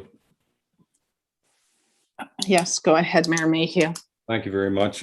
Council, this is an important issue, and I appreciate all the discussions. And I know we have one thing in common, all of us, that we do want to make this a safer intersection. It's a very passionate discussion. I do not want to see it politicized. We want to do the right thing. We want to make sure that we meet the requirements of MTO. At that council meeting that I was absent from, I was somewhat disappointed when the remarks were made that the mayor, let his municipality or his ratepayers down on that. And I assure you that I haven't. I am in constant dialogue with Chris Trainey. I'm not asking for an apology because I know we all want this to be a safe intersection. But it's the forum of council is to do things that benefit our municipality. It's not a venue to conquer any particular councillor or authority. But I was somewhat disappointed in that I could not defend myself. I have circulated that on Chris Trainey during that council meeting gave 2 reports. What upset me about the reports of Mr. Trainey was the first report that, as Councillor Cal said, dismissed the effectiveness of light and the possibility of causing confusion and perhaps causing more intense accidents as well. And that is what upset me. That was my cue to vote against that first report in protest, because by dismissing that report, the whole aspect of light was put into question. And I'm an advocate of light at these intersections, particularly where there's a history. And again, I think you will find Chris Trainey on board when he comes to council in terms of he has the same goal as us. He's not closing the book on this discussion. I can assure you that. And I talk to him regularly on that. And I know we all want what's best, and we're all passionate about it. Thank you. Councillor Cowell, go ahead. Oh, I'm sorry, Deputy Mayor, you still have the gavel. I'm sorry. Thank you, Mayor Mayhew. I'll hand it back to you, but when Councillor Cowell's done, I have a comment or a question. No problem. I'll ask you if you could take Councillor Cowell's question, because it might be directed at me, Deputy Mayor. I can do that, Mayor Mayhew. Councillor Cowell, you have a question or comment? I do. Thank you. Through the deputy mayor to the mayor. I think that perhaps there's been some confusion, Mayor Mayhew. The first report was not about LED lights, and that is why I have been so frustrated about this situation. If you look on the agenda for the county that day, it is actually the second report that dealt with lights. And I fully acknowledge that you voted not in favor of the first report, which was regarding community safety at that intersection. But the second report, which is the one about LED lights specifically, where Chris Trainey references the report I brought up, the Transportation Association of Canada's report about LED lights, is specifically reflective of that one. And in that one, it appears that during the video, you do not raise your hand, and the warden specifically asks if you have any questions on the topic. I suspect that you had said everything you had wanted to say in the previous report, but it just felt like because you didn't raise your hand in whatnot. And so perhaps that's the confusion, is that the second report is specifically the ones that deals with LEDs on the agenda, and you don't appear to have raised your hand in that one. And not to go back and make this political, but Maria Bunder, that's what this is about for me. This has nothing to do with anything other than Maria Bunder. And the fact that on her graduation day, her family sat right next behind mine. Mayor Mayhew. Yeah, thank you, Deputy Mayor Wilkins. I too carry those emotions with me as well, Councillor Cowell. The second report was to be received for information. That is what the recommendation was of the second report. It's information. It is a study in progress. And in terms of the acknowledgement of safe intersections, I think we have a ways to go before that intersection at Melbourne and Glendon is safe. And that is why I voted against it. To me, in terms of the safe communities and safe intersections, that area falls short. I gave a transcript, I believe, to all councillors on that, on my words. I listened to that presentation of Chris Trainey's probably 10 times to document that. But the second report he gave was to be received for information. And thank you, Deputy Mayor. I have no more to say on that. We can agree to disagree, but again, I cannot see some of the statements directed towards me when I have worked so hard, as if the implications where I haven't done anything is false. I have worked very hard, and not to take anything away from Chris Trainey, some of those things would not, some of the safety measures that are put into place at that intersection today would not have happened if it hadn't have been for some diligent work on behalf of Southwest Middlesex. And I'll leave it there. I have no further comment, Deputy Mayor, and thank you very much for the time.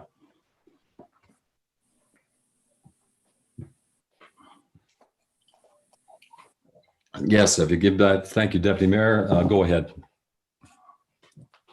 Thank you, Mayor Mayhew. Mayor Mayhew, I think, at least I believe that you as a member of County Council are privy to the police reports on that intersection. Have you reviewed those?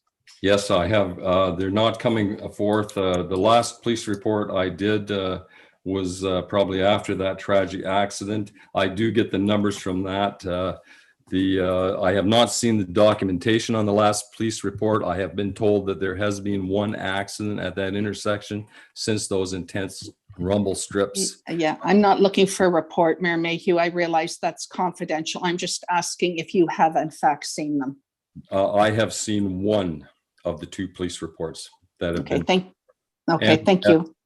In answer to your question too, that if you look at Chris Trainey has mentioned on several occasions that he is having difficulty himself getting these police reports, and he is in dialogue with Dean Croker regularly, that there is a disconnect with the OPP forwarding these police reports to the county.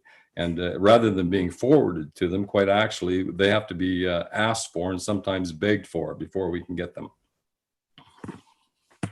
I think he'll address that on August the 25th as well, if that question is posed to him.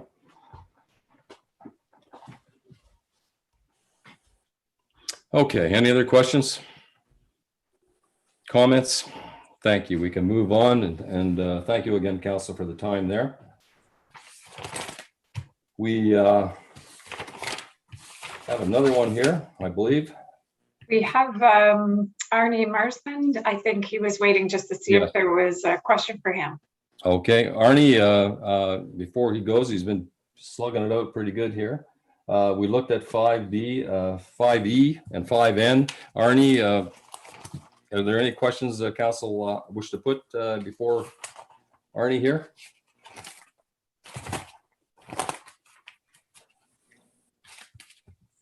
Yes, Councillor Scholz, go ahead. Through the chair to Arnie. Thank you, Mayor Mayhew. This is from the consent agenda, correct? I just want to make sure I'm right. 5E. Under the building report. Up to 3 million, yes. I see that there is a permit for a bunkie on Lobelia. And once this is constructed, will one of the permits for a trailer be pulled? That's from the building report. Through the mayor, we'll definitely be looking into the site plan agreement with regards to the terms of the development of that site with regards to cottages versus trailers. So I can't shoot from the hip on that one to provide a response, but I certainly can get back to council and the council, to both council and the councilor directly with a response. Thank you. Bunkie on Lobelia, thank you, Councillor Scholz, for bringing that to Arnie's attention. And we have 5N. The cannabis licensing, Councillor Cal, I think you may have asked that to be pulled out. Is that correct? Yes. Yep. Go ahead and speak to it if you wish. It's mostly the fact that other areas are struggling with cannabis licensing and people having criminal records. And sometimes it's because they've broken infractions specifically related to cannabis licensing. And they really don't think that people who can't follow rules about cannabis licensing should be allowed to have cannabis licensing. And I agree. Okay. Are you asking to support the resolution? Are you? Yeah. Okay. Do you wish to make that a motion? Yes. Okay, thank you very much. I'll ask for a seconder. Deputy Mayor Wilkins, you'll second that. Thank you.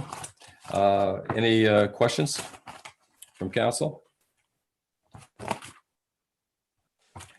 The motion would be to support the Fort Erie resolution, re-cannabis licensing. I'll call the question. There doesn't appear to be any questions. Yes, Councillor Schultes, no question. You ready Oh, to go? sorry, I thought you were calling the vote. I will call now. Thank you. All in favor of supporting the resolution? Carried. Thank you, Councillor Cal. Okay, we have done that. Jill, on D&E, there's no resolution from council required. We pulled it out and discussed it. 21 hours. The only action we took was on 5N. The other was just information gathering, I believe, on D&E. Correct. Okay. And no addendum items, county council updates, conferences,